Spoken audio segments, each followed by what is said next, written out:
Hello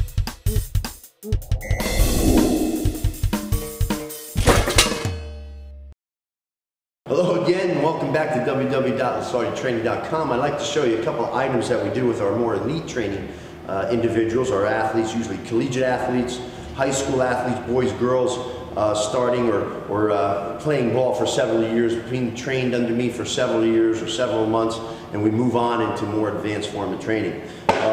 One of my pet peeves, and I have to credit somebody by the name of Zach Evanish. I'm a member of the Underground Strength Gym and on the internet, and he has pages and there's all kinds of information out there deceiving, but I've kind of followed this guy more than anything because, again, of his wholesomeness and how he does his training is more in line to me.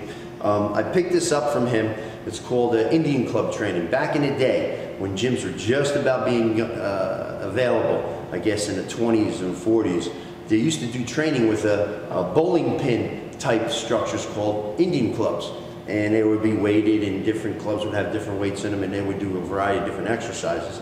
And one of the things I'd like to show you is how to train your hands as an athlete. All athletes need that. Zach pushes it, and I'm right on board with him. And again, credit to him as far as his emphasis and what he does in his training. By holding on to these items, these are bars. These are weighted bars. They're about 8 to 12 pounds each. Okay, and we have a variety of them. These are lightweights. These are 8 pounds each. And what we do is just different wrist trainings with them, by rotating them, by flexing them, okay, by turning them in different angles and using your wrist flexion, wrist extension. Different variety of forms, training specifically the grip. If you're an athlete, say you're a wrestler, and you're out there wrestling somebody and you go and grab their arm and you got a vice grip of a grip, that guy knows he's going to be in a match because you're training that area. But all athletes need that too. Another specific or specificity of training that we have here are called plyometrics, and it's a pretty misused term. There are things called jump training versus plyometric training, but usually you go on to elevated items, you usually use hops and distances. One of the things we use here is called a box. This is a 24-inch box. As you can see, it's kind of beat up. We use it a lot. You know, we have to reinforce it with welds and all kinds of stuff. Everybody jumping and pounding on it and abusing it, which is a good thing. You want people to use those things. A 24-inch box at a standstill, what we do is we perform a tuck jump to get up there, and basically in jump training and plyometric training is you're teaching the muscle to be explosive.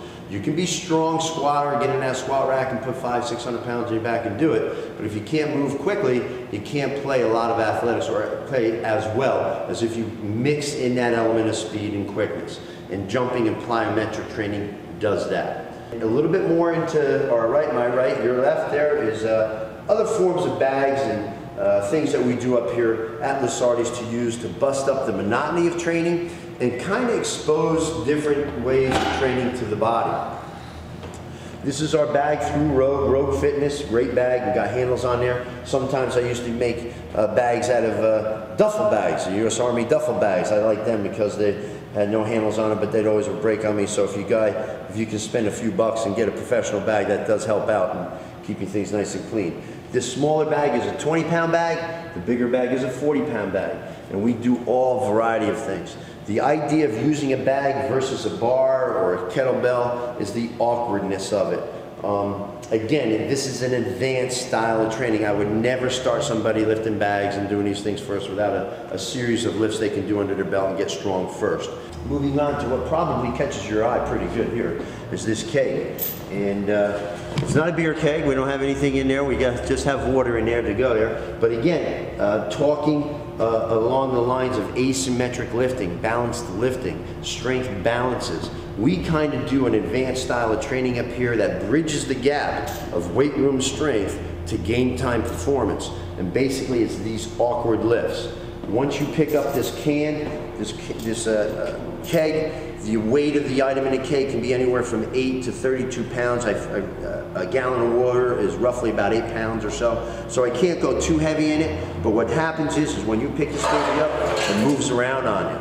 And it shifts and it does nothing that a weight item would give to you. So you have to balance it, you have to stabilize it as you're doing a movement. And all the time you're moving around, this water's sloshing around on you. Again, something that's more similar to performing athletics. Performing a football game or a basketball game or wrestling an individual, how he's moving around as you're trying to move around. Again, putting you in those angles. Another thing we like to use over here on the ground is chains and bags and all other items that we have. This is our version of a Bulgarian sandbag. Fits around your neck. Basically, we can use it in a variety of different ways. It's a 20-pound bag, and again, if someone is a beginning squatter, a beginning deadlifter, a beginning kind of, or learning form and techniques and all these things, we can do squats with that around the shoulders and try to get the body used to, or initiated to get used to weight on the shoulders, holding a back position a certain way, and then again, a step progression into getting into the racks and using a bar.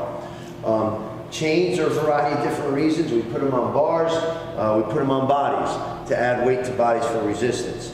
Again, a different way of doing a normal exercise. Shocking the system and trying to get something different that you wouldn't normally get in your standard free weight, standard Olympic styles of training. We have power wheels for the stomach.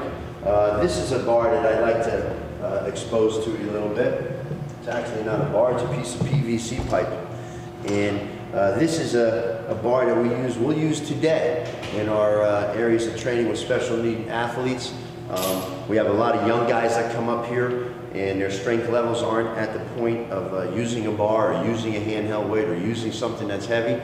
So what we do is we let them use a PVC pipe, which is feather light, and they get that lift in too. So again, if you have any interest in training with special need athletes, please visit us here at Lasardi's Health and Training Center, or you can come to the website like you've done, www.lasarditraining.com, and you can find out any more specifics to our Lifted Up programs or any other programs I have here for special need population. So I'd like to show you all this stuff. I wanted to show you all these things that we do here that some gyms may have, some gyms may not have, but we do it all up here. We try to expose you to a lot of levels of different styles of training. So thanks for coming by, and welcome you down here in the gym anytime.